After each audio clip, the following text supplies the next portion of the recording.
So, Julie and Liesl, I loved your both of your books. It was so inspiring to read them side by side. And I guess I'll just start off by asking, Julie, what inspired you to delve into the life of Marie? And Liesl, if you can, add in on what you found that was so gripping in this very, very fascinating character.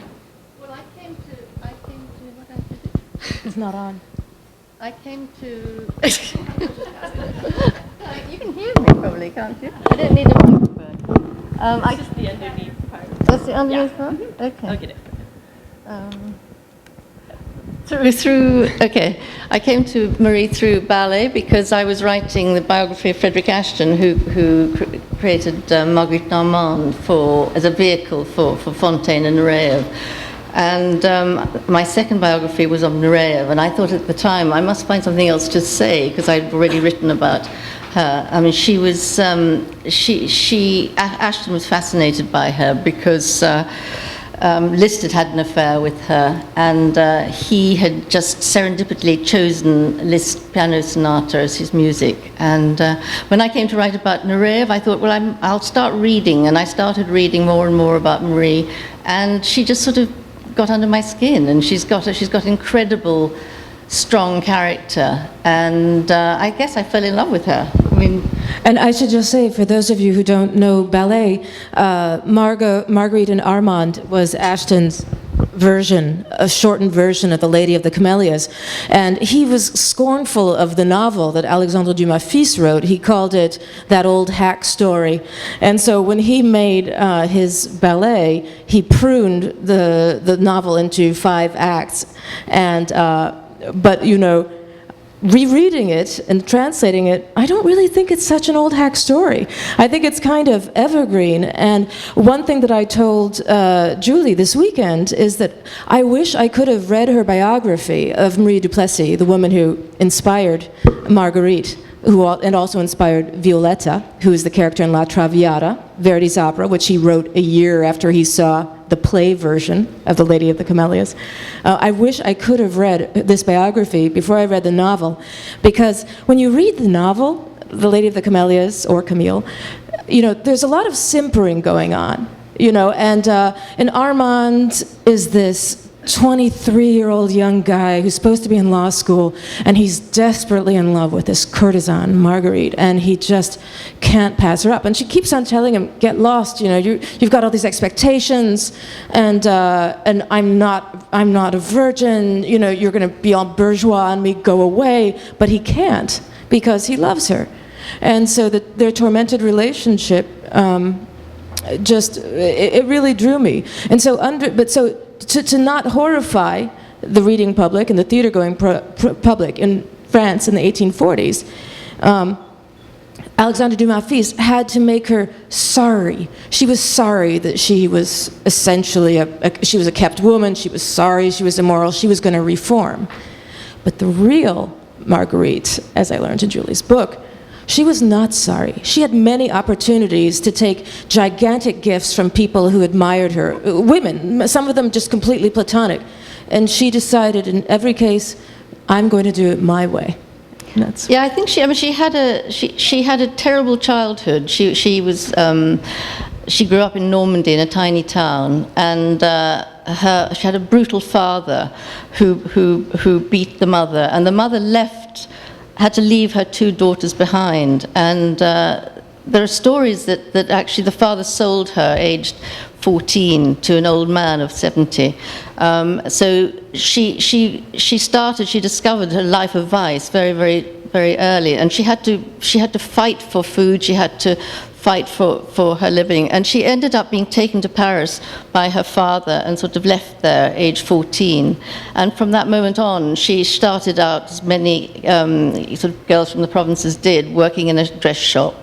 And then she met a man who offered her a little apartment and he said, in the bottom drawer you'll find 3,000 francs or something. So that instantly made her what was known in Paris as a grisette. And what happened in this courtesans is that there was a sort of almost like the stages of being a nun, like a postulant and a novice, and whatever the other two stages were. You first of all, you were a grisette, and then you were a lorette, and then you were a fledgling courtesan, and then you were a grande horizontale. If you could just slow this down, because this was just captivating in the book. I mean, there was a dress code for each stage in your life as a courtesan or woman of easy virtue and high entertainment, high culture. The grisettes wore one kind of, like, the shawl was very important. Only the lorettes, who were much more expensive, could wear the cashmere. Could you describe the different dress? Basically, a grisette was often, she was like the student's mistress or an artist's muse, and she was humble little thing, and she liked, I mean, she'd be very happy if her student lover took her for a cheap supper and bought her a bonnet. But whereas lorette was was more calculating than that, and she wanted things. She wanted her rent paid, and she wanted to dress very beautifully. So she would expect a lot more. And there were different public balls in Paris where the sort of student's favorite hangout was called a Prado, and then there was another one called Mabille, which was you had to actually be introduced to a man in order to go there. So I mean, you went through the different phases. Did you find that? Did you know about that when you? And it was fascinating to just peer into this life of the courtesan. And we were talking earlier, and maybe you can talk now about the role of the entremetteuse, because these women just didn't come to Paris and float on their own. There were people who sort of preyed on them, for lack of a nicer word. Well, there were sort of pretext shops where the entremetteurs would dress these girls beautifully and then act as their pimp. I mean, in terms, and then often in the novel, there's an entremetteuse called Prudence, who's in real life is called Clemence Pratt, and she herself had been a courtesan, and she'd sort of fallen on hard times, but she sort of clung on to Marguerite, and for the cashmere shawls and the boxes at the opera, and well, not just for that, she would also sort of steal the presents that men gave to Marguerite, and she would to Marie, and then give them to her friends on Boxing Day. It was a predacious relationship, but it was also one that probably, if she'd lived longer, might have been Marie Marguerite's. These women were. If you've seen the movie with Greta Garbo and I forget the woman who plays Prudence, but she's a very zaftig, busty, sloppy woman, and she's freckled, and she's greedy, and she wants to feast and do the can, and she wants to live as well as she did when she was a well-kept courtesan herself in her early 20s. And that's what these entremetteuses did. They were clinging to these young women so they could still be in a carriage, so they could still go to the chic parties. They were hangers-on. But then they also gave the women cover, so they weren't unchaperoned, so they had someone to prattle to or complain to, and to help them scheme. And but so it was. I had not realized until I read your book how closely Alexander Dumas recorded the relationships between these women. I mean, it seems to me that virtually nothing is made up of the Prudence-Marguerite relationship. Yes, I mean, I think the best parts of the novel are the reportage, where he's actually describing Marguerite in exactly the way she would dress. I mean, Grace is sitting in the audience here, but I mean, wanted to ask her about this because Dumas' fils was a dandy. This is 1840s Europe. The men, they got their gloves one place, their hats someplace else, their breeches someplace else, their walking sticks, and he was such a man. And he noticed what women wore. I mean, he says she wore a muslin dress with full panels, a cashmere shawl embroidered at the corner with gold thread and silk flowing, a straw hat. I mean, he was watching in an incredibly way, and he noted that, and his father, Dumas père, was the author of Three Musketeers. He wrote fantastical tales, but what Dumas fils did, I think, he photographed. He was an observer, and that was the difference between them. A thing that I wanted to ask you about, but first tell them a little bit about, is Dumas' fils was essentially like in his early 20s when he met Marie, and his father was only about 22 or 3 years older than him. He'd been illegitimately conceived by his father, and he'd been called a bastard and teased and bullied in his school. And he later in life wrote a story about his teasing, a novel called L'Affaire Clemenceau. But so he was very sensitive to other people being badly treated. And not only was he sensitive to women's dress, he was sensitive to women's treatment. And he actually, I learned in Julie's book, was the first person to invent the word feminist in an essay he wrote in 1857, basically attacking people for being, for condemning the courtesans whom they all frequented. So could you talk about his feminism? I think, well, I mean, I think it was, you know, because his mother was a single mother and he suffered incredibly at boarding school and was taunted. I mean, he starts the novel by describing a couple of prostitutes or a daughter of a prostitute. The Les Miserables scenario. Yeah, and he was just incredibly, I mean, his heart sort of went out to these people, and but he got, Marie was a muse for him, and then he had another muse called Lydia Nesselrode, and he wrote another book called The Lady of the Pearls, which was inspired by her. But she was incredibly cruel and sort of toxic, and she turned him into a misogynist, and so after that he became this real bore, this proselytizing sort of preaching bore, and the rest of his novels and his plays got more and more inaccessible. I mean, so really, I think the Lady of the Camellias is his best by far. I mean, in terms of the rest of his work. It's interesting you say that he became so proselytizing and preaching and so forth, because that's, I think, part of what has given readers a bad feeling about the Lady of the Camellias before, perhaps, and shouldn't have. He does do some preaching. In between his stories of actual sexual romps with this woman, incredible betrayals, pretty amoral behavior, and meretricious, money-grubbing, excitement-seeking lives that are kind of like very Kardashian-y or whatever, he intersperses this with like soliloquies defending women. And initially I had sort of thought, well, this is annoying. But once I'd actually translated into English, I went back and looked at them and thought, this is kind of strong. This is kind of neat. And there's a wonderful line, just one sentence, where he says, this is in the section where he's writing about those two women who are being condemned by society and are having to give up their children. Let us not despise the woman who is neither mother nor daughter nor wife. Let us not limit our esteem to family life, narrow our tolerance to simple egotism. In other words, don't tell women how to live. And I find that just tremendously modern. Mm-hmm. And you and I have been talking about how modern Marie is, and maybe Dumas too, but do you want to talk about her modernity? Yeah, I mean, there was a bit. Where was the bit I was going to read? I mean, I think what happened. I mean, Marie really sort of took charge of her destiny, and I mean, she didn't. She found that by being a courtesan, it didn't make her a victim. It actually sort of brought her independence, and she had the best of both worlds, because she could mix with the intelligentsia of Paris, and in the famous great restaurants like Maison Dorée or the Café de Paris. And she could sit at the table with these guys, and she could listen to their conversation. So she was growing and growing as a woman. But for someone like one of the great saloniers, I mean, they would have to conform. I mean, these men like Véron and Nestor Roqueplan and the writers and Dumas. Why don't you read your section? That will give them a view of it. Well, that's really. I mean, she was really just too.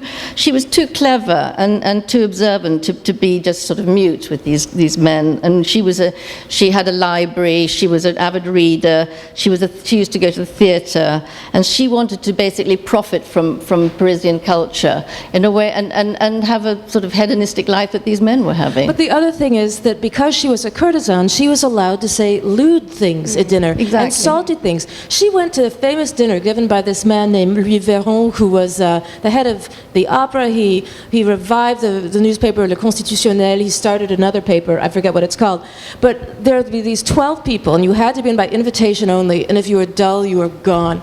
And at the center of this table you wrote, there were these figurines of people in sexual positions. Yes, it's a Kama Sutra instead of flowers on the table. And so, society women who gave salons were not invited. They were too proper. But Marie could be there. And you gave a quote from one of the men, I think it was Nestor Roqueplan. Nestor Roqueplan found her when she was a 14-year-old just arrived in Paris, when she was unhungrily eating an apple and looking like droolingly at these French fries. And he bought her the French fries, and later he watched her rise with joy. But he said that he thought she had instinct, but he wasn't sure she had so much intelligence.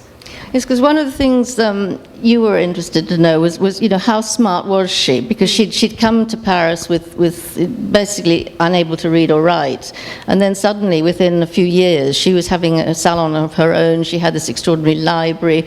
She was having Liszt to dinner, and so that's one thing I had to try and ascertain, I guess. What was your impression? Well, this is maybe a good segue into talking about what it was that made her so alluring, because clearly she wasn't the greatest mind among the courtesans. She wasn't the most fiery. You could probably say Lola Montez was. She was beautiful, but so many young women were beautiful, and yet all these great men just fell for her. And it comes across, like you said, it was this blend of humility. She was we used the word savvy earlier. She projected chastity. That's what they all came back on. Oh, she seems so chaste. But they knew that she was filled with burning love, But they saw, those things apparently went together, right? In the 19th century, the idea of the tubercular, physique woman who is just inflamed with passion. Can you? Yes, I think she looked like a child. She dressed in a very demure way. She was thin, she hadn't got a cleavage, so she used to wear a cashmere shawl. So she was sort of surprisingly uncourtesan-like, and I think that was one of her main attractions, and I think a lot of men found that incredibly alluring. And they were able to feel not just lust for her, but this sort of elevated, almost spiritual love for sure. Liszt said, she had, I think it was a poetic quality, and she had something that made her above her profession, and this is what these men would say time and again. She was different. She was unexpectedly. This is kind of irrelevant, but there is so much beautiful description given of her appearance by Alexander Dumas fils, who is such a visual person, and you really see her beauty, and it also comes across in his private descriptions, which appear in your book, as well as in the novel, of her face and so forth. But one of the best and most shocking descriptions of her appearance is when she is dead. And many of you who have seen, maybe you've seen La Traviata, or you've seen Camille, you know about the romance and the conflict with the father bullying her or badgering her, but you may not know about the very vivid scene where she is unearthed from her grave because her lover was out of the country when she died, and he feels so terribly guilty. And there's a ghoulish scene, and her eyes are hollows, her dead foot is sticking out from the shroud. They pull the creaking casket up and pull out the rusty screws and a foul stench. It's very visceral.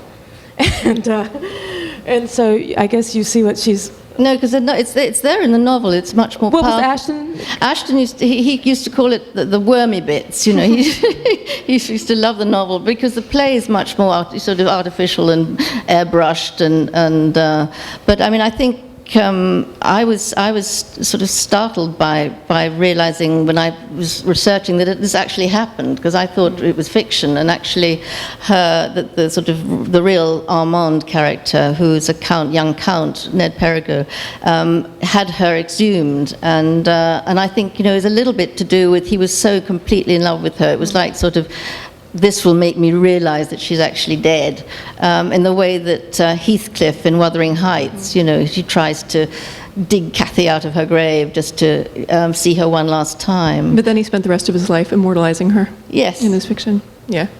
And if you just to go, this Ned Perigo figure is one of the figures who is Armand in the novel. And Julie has a really interesting theory.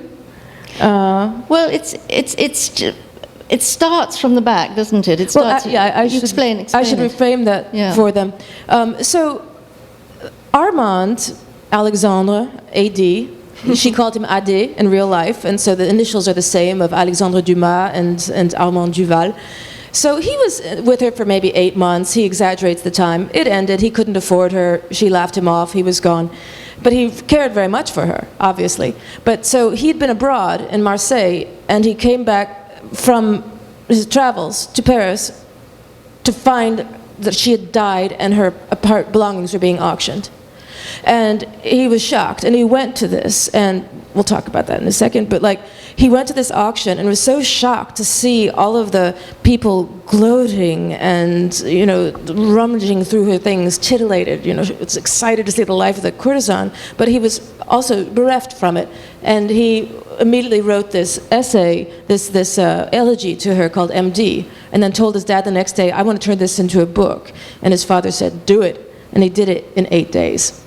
And so, but your theory is that when he begins this framing device of describing, oh yeah, and after that he goes and meets the man who is in love with her, the narrator goes and meets Armand, sorry. I'm getting back. Well, I think he was. It was impossible when I was researching to establish any link between Dumas fils and Ned Perigo, who is the real Armand, and there was nothing written. But I mean, I just think that the story is. He must have spoken to Perigo, don't you think? When you. I mean, it's uncanny, the similarities. So even if it wasn't preserved in a letter. I mean, surely they must have moved in the same social circles, or... Well, they did, yes, yeah. They would. And his father, Dumas père, was a great one for sort of plagiarizing other people's work. And I mean, because he was always, Dumas fils was always sort of changing the facts a little, pretending that this relationship was much longer than it was. And there's a famous letter that's always quoted in La Traviata programs where Dumas sent it to Sarah Bernhardt, who was the greatest interpreter of the role of Marguerite, and it's a letter where he says, do you remember what is in your book? I'm too poor to love you as I could, and it says, I am too poor to love you as you want to be loved, and too rich to love you the way you want me to love you. Yes, and it was, but she wants him to let her have to resume relations with one of her rich benefactors to finance their summer. And there was an actual letter that is always quoted, which was meant to have been Dumas fils to Marie, but I think it was completely fake, because she had a sale of all her possessions, and not one private paper was sold in the sale for a start, not one lover's letter. I mean, they didn't exist, and every single piece of paper that was sold, like her bills, she kept all her bills and things, had a notary's squiggle on it, and this letter doesn't. So it was sort of a bit of fiction, which he invented and put in the novel. Going back to the sale, I mean, that is an incredible scene, and maybe you can talk about why Paris was so fascinated with this woman, peeking into her life in a kind of ghoulish way after her death. Yes, I mean, even Dickens was in Paris at the time, and it was like a sort of, everybody was talking about it, and she had extraordinary things, she had most beautiful things. So it was, the collectors were wanting to go, but it was more that every single demi-mondaine and every single grande dame wanted to go and have a real snoop around, and everything was on sale, from all her perfume bottles to her paintings, to her Sèvres china, to everything, it made a fortune, but it was just sort of prurience that people were going round. Well, as he says in the novel, the people who went into her rooms and would never have gone there while she was alive, because it would have tainted them. And so Dumas fils was annoyed by the hypocrisy that as soon as she was gone, they couldn't wait to inhale her life, kind of, with a bit of schadenfreude. And but so I wondered if you could tell me about her lovers, you know, because we know about Armand basically, and in the novel there's a man who's supposedly a sweet 70-year-old man who meets her at a spa and is grieving because his own daughter has died of tuberculosis, and it's implied that they have a platonic friendship, but he gives her like 50,000 francs a year or something. But in real life, the guy's name was... He was Count Stackelberg, and Right. he was a favorite of Catherine the Great, and he was a diplomat. He was at the Vienna Conference in 1814, and he was retired as a diplomat and living in Paris, and they were in Baden-Baden at the spa, and he kept walking and passing her, and he spun this sort of rather lachrymose story that she reminded him of his lost daughter. In fact, turns out he'd lost three daughters. He lost three daughters to tuberculosis. But he really was a protector. I mean, he bought her incredible, he bought her an apartment and he spent fortune on her. I mean, fortune. But I get the feeling it wasn't platonic. I get the feeling it wasn't platonic. And I think, I think if he'd been a friend, he would have, right at the end when she was dying and and the bailiffs were coming and robbing her of everything, he abandoned her, and he didn't. Now, someone who did not abandon her is someone I discovered in your book, this Olympe. Yes, I mean, he's one of my favorite characters in the book. He was only 18 years old. He was no looker. I mean, his father was a banker. He was one of the bankers, one of the first bankers to have a French wine chateau. He had Chateau Margaux. He had an incredible art collection, and he died. And Olympe inherited the money. And Olympe was an artist, was quite serious, but they were good friends, and they went on a tour together. He became a famous photographer, right? Later, yes. I mean, he started when the daguerreotype was starting up in Paris in, I think, 1849. Olympe was one of the first practitioners of that. So he became, I mean, if you go to Musée d'Orsay, they have a fantastic collection of all his paintings, and he was a friend of the emperor and empress, so I mean, he was moving in those circles. And if Marie had lived 2-3 years longer, there'd probably be a photograph of her, I think. But I was interested in the fact that when she was truly dying a disgusting and painful, horrible death of tuberculosis, and Ned was out of the country, they'd actually had a kind of sham marriage because she just wanted to become a countess so she could go and play with Liszt in the courts of Europe, which she couldn't do unless she had a title. But so, like, Ned had fled, she was dying in Paris, everyone abandons her, even the rich old man is traumatized and gone. But Olympe gets his mother. He gets his mother to pay off her debts when literally the bailiffs were there. And I mean, that was a big deal for a grande dame to pay off a courtesan's debts. It was, so she took a risk. Mm-hmm. And he was there faithful right to the end. I think she said, goodbye, my friend, I'm going now. I mean, he was right at the end. He was faithful to her. Mm-hmm. I just want to read like this tiny little snatch of her speech, which I think sounds like the way she talked. And this is a point when basically Armand had gotten her to sleep with him and had become her lover very briefly, but he'd immediately become jealous as soon as he'd won her favors, because she's like, well, I've got to see the Count who gives me, 60,000 a year to this afternoon, but you can come later. And he freaks out. And she's just not having it. And she says to him, but who do you think you're dealing with? I am neither a virgin nor a duchess. I only met you today, and I am not accountable to you for my actions. In considering the possibility that one day I might become your mistress, you will need to know that I have had other lovers besides you. If you were already making jealous scenes beforehand, what might happen afterward, if an afterward were ever to exist?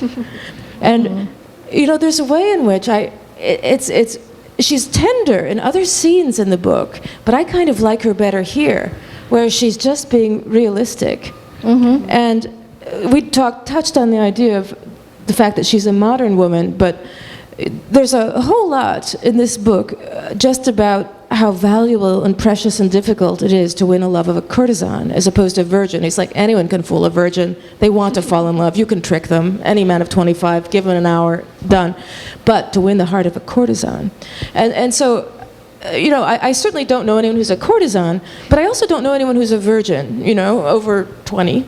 And there's a way in which Marie Marguerite is negotiating, is navigating an era in which, chastity, maybe, I don't know, it's just tricky. The modern dating scene, I think, has more in common with Marguerite's life, although maybe we don't get diamonds and $20,000 rosewood armoires. Yes, I mean, who would be an equivalent, do you think, today? That's a great question. Well, I've been thinking about that. Yeah. I mean, I actually go back a couple of decades and think of no aspersion. I don't mean that they were courtesans technically, but people like Pamela Harriman married very well. There are people who used their power to get what they want, and Claire Luce did pretty well too. And Violet Keppel, who was the lover of Bertie, I think she's the grandmother of Camilla Parker Bowles, who also. Well, never mind. But but then you can look at Madonna, who began as a prostitute and then reinvented herself. What? It's true. Well, didn't she? Am I missing some? Yeah, Material Girl. I mean, this was the first Material Girl. But she was also a wit, a saloniste. She taught herself to read. She became an absolute icon of a country and of Europe, and remains in our times relevant. Oh, I wanted to ask you about the things that she inspired. In terms of other like George Sand. Yeah, I mean, I keep finding new things, actually. There was just the other day, there's a new Terence Rattigan who's having a great revival, the playwright, English playwright, and he's done a play called Variations on a Theme, and I just discovered that the other day. I mean, there's so many, and there's spin-offs. I mean, even Moulin Rouge was a spin-off of the story. It's happening all the time, I think, in terms of but I mean, the great examples are Camille is one of in the films, and but today there's Marguerite and Armand, the ballet is on a stage in Bolshoi and the stage in the Opera House. I mean, the story goes on and on. Did you meet when you went to Normandy to revisit the little Norman villages where she grew up? Did you meet anyone who knew somebody who knew her, or did you? Well, what's the feeling of the cult of there are quite Marie? a few sort of dame camellia, like an antique shop, and there's a little chateau called Le Plessis, and she wanted to buy it, and it's now a working farm, which is like a bed and breakfast, and I used to sort of stay there and feel very kind of close to my subject, but I mean, the town of Nonon, where she was born and grew up, is not very impressive, but there's a very sweet little place called Gasset, where there's a Dame Camellia museum, and that's worth a little bypass to see, because it's and it was very sort of lucky for me, because the curator there had written his own book, and when I sought him out, he literally handed me over all his papers, which was wonderful, which was amazing, sort of kickstart. And just one other thing, I know people may have questions, but the fact that people in the mid-19th century thought that women with tuberculosis were nymphomaniac, can you tell me about that? Well, I mean, it was believed that something about tuberculosis sort of heightened the libido, and I mean, I know that, I mean, Marie had terrible insomnia, and I know that I mean, Dumas writes about it in this poem, about how actually, the act of making love would help her to sleep, so I mean, she would, the passion would actually help, but I mean, I think it was also perhaps the sense that her time was running out that made her live for the moment. I mean, what I found incredible is that she lived to the age of 23, and yet she was one of the most famous and, influential women in Paris at that time. It almost makes you wonder what she could have done with another 10 years. Yes, and I think it's now played because performance history has made it a story of a an older woman and a pretty boy, really. That's, you know, played with Fontaine and Araev, and it's And Greta Scacchi and Colin Firth. yeah, exactly. Yes. But I mean, she was a babe. She was a kid. Well, at this time, if anybody has any questions for Liesl or for Julie, you can definitely take 2 or 3. Do you want to take mine? Is anybody? Perfect. A question for both of you. You talked about people today. There are probably people, but a lot of people would say reality TV stars are the courtesans of today because many reasons. But there's a real reason why reality TV people have sort of flourished because of the internet and cheap video, which means you can become, whereas notorious people from earlier in this country, like people who were, like the woman who killed Stanford White was very famous, notorious 100 years ago because of newspapers publicized them. What was it, because I've always been fascinated by the demi-monde and these characters, what were the sort of unique economic or cultural circumstances that for those decades, that brief moment in that was not just acceptable, but it flourished and seemed to become, you know, that world was, that it flourished? Well, just to start it off, and she'll have more to say than I do, but one thing worth knowing is that it was Alexander Dumas who invented the word demi-monde. And so it was arising then, and it was just a movement. I mean, it was almost like Twitter. Everyone is aware of La Bohème, and you know, you had Eugène Sue, Mysteries of Paris. You had La Bohème. You had a novel which was prefigured, La Dame aux Camellias, by George Sand, called Isidore, which was, we think, probably about the same woman. I mean, she's called the Lady of the Camellias in the novel. But, you know, the same people were at the same parties. You had Dickens, you had Alfred de Musset, you had Balzac, you had Victor Hugo, you had Père and Fils Dumas. I mean, this same crowd knew each other, and they wrote about each other. I mean, what this was is essentially one huge roman à clef occurring across Europe, spas, London, and Paris. Yeah, and they loved, I mean, I think the courtesan or the grisette or whoever they were muses to them all. I mean, they were all using, I mean, Mimi and Rigoletto and all these characters. I mean, actually, demi-monde, going back to demi-monde, it's not, Dumas fils wrote a play called Demi-monde, and it's not the demi-monde that it is today, which it used to be it was the sort of twilight area between respectability and sort of corruption, and it was this play that Henry James really rated. But I mean, I read it quite recently, and it doesn't hold water at all today. But it's sort of very priggish and sort. But it wasn't. It's interesting how the word has evolved, because it didn't mean that. I mean, if the demi-monde of the play is nothing like the demi-monde sort of courtesan. Well, it is kind of funny though, because as much as he resented society's hypocrisy against fallen women, he was kind of a hypocrite in himself, in that he condemned what he clearly loved. Yes, exactly, exactly. Yeah, which was kind of one fun thing in her book is she talks about how there were true aristocratic men who actually preferred to go slumming in La Bohème. They wanted to go to La Chaumière, they wanted to go to Bobino instead of going to the opera. And so basically, these women were pretty and they were clean because a lot of them were cleaners. They were blanchisseuses. You know, it was considered a delicate profession for a woman who was not entretenue to work at a fine linen cleaner. So there are these young girls who want to date the students, and then when they advanced to Lorette, they could date a student with more money and whatever. But there was an intermingling of caste, which I think maybe for some, I don't know why it loosened. You had what? Louis Napoleon was in power? And yes, it was, I mean, the citizen king, you know, made it, and there was, I think, traditional barriers were dropping. Women were becoming more emancipated, and the society was becoming, I guess, you know, more grasping and monistic. But no, I was stunned to keep on reading in her book one name after another. It's like, wait, he was there? Wait, he was there? He was there? And all of these people, you know, there only is an internet because people of like taste do assemble.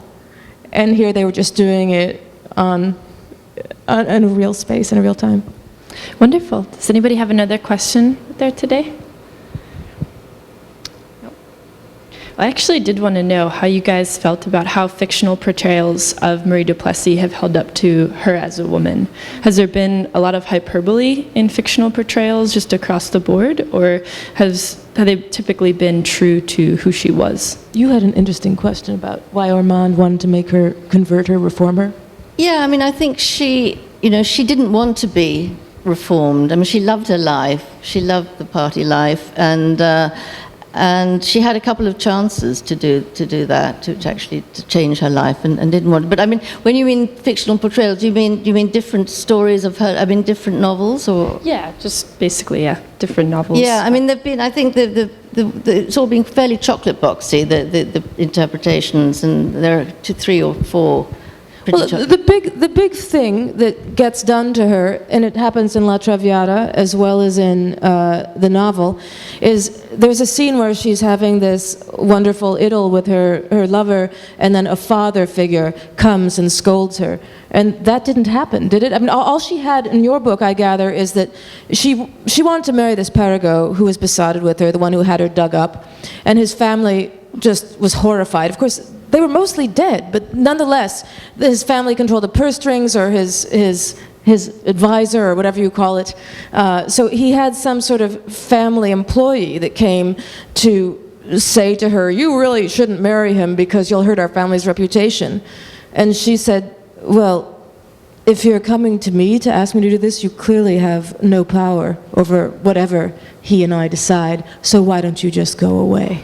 I mean, it's really very forceful for a 23-year-old girl telling this. But so you don't have all the... She's made to be so ashamed of herself, and so repentant, and so desirous of reforming and leading a good Christian, chaste, bourgeois, respectable life in the fiction. Is that right? Yes. I mean, I think that's the turning point of the opera is she's made to have this sort of self-sacrifice, and the reality is, would Marie have made that sacrifice? I think not. Wonderful. Well, I think that's all the time we have for this evening. Thank you, Julie, Liesl, and Katie for being here. They'll actually be at Powerhouse Books over in Brooklyn tomorrow night, so you can visit them again. And we do have their books available for sale over at the Register. Thank you all for coming this evening.